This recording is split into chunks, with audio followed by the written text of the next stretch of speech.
అమ్మాయి వర్జినో కాదో తెలుసుకోవాలనుందా? అయితే ముందు మీరు వర్జినో కాదో మీకు మీరు టెస్ట్ చేసుకోండి. కన్యత్వంలో 2 రకాల కన్యత్వాలు ఉన్నాయని తెలుసుకోండి. ఒకటి శరీరానికి సంబంధించింది అయితే మరొకటి మైండ్కి సంబంధించింది. కన్యత్వం అంటే కేవలం శరీరానికి సంబంధించిందే కాదు, ఆలోచనలకి సంబంధించింది కూడా. ఆడైనా మగైనా తమ ఫిజికల్ పార్ట్స్ని పెళ్లికి ముందు వేరే వాళ్ళకి అర్పించడం వల్ల కన్యత్వం కోల్పోతారు. తెలుసో తెలియకో జరిగిన ఆకర్షణ వల్ల కన్యత్వం కోల్పోయిన వాళ్ళు ఉన్నట్టుగానే బలవంతం చేయడం వల్ల కూడా అమ్మాయిలు కన్యత్వం కోల్పోయే అవకాశాలు ఉన్నాయి. అలానే ఆలోచనల్లో కాకుండా, ప్రేమించిన వ్యక్తిని కాకుండా వేరే వ్యక్తిని ఊహించుకున్నా కూడా కన్యత్వం పోగొట్టుకున్నట్టే. ఈ ఎదవసోది మాకెందుకు, అమ్మాయిని పెళ్లికి ముందు వర్జినో కాదో టెస్ట్ చేస్తాం అని అబ్బాయి ఫిక్స్ అయితే గనక పెళ్లికి ముందు అమ్మాయి నిజం చెప్తాదని గ్యారంటీ లేదు.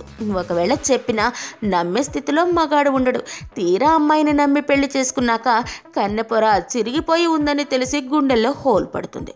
కొంతమందికి పెళ్లికి ముందు సెక్స్లో పాల్గొనకుండానే కొన్ని కారణాల వల్ల కన్నెపొర చిరిగిపోయే ఛాన్సులున్నాయి. కాబట్టి అనుమానించాల్సిన పని లేదు. మీలో మిస్టర్ పర్ఫెక్టో లేక మిస్ పర్ఫెక్టో ఉంటేనే ఈ ప్రశ్నకి సమాధానం వెతకండి. అయినా కానీ దొరుకుతుందని గ్యారంటీ లేదు. ఒకవేళ దొరికినా తెలుసుకొని చేసేదేమీ లేదు. జీవితంలోకి వచ్చిన భాగస్వామిని ఎవరికి తగ్గట్టు వాళ్ళు ట్యూన్ చేసుకుని హ్యాపీగా బతకడం మంచిది.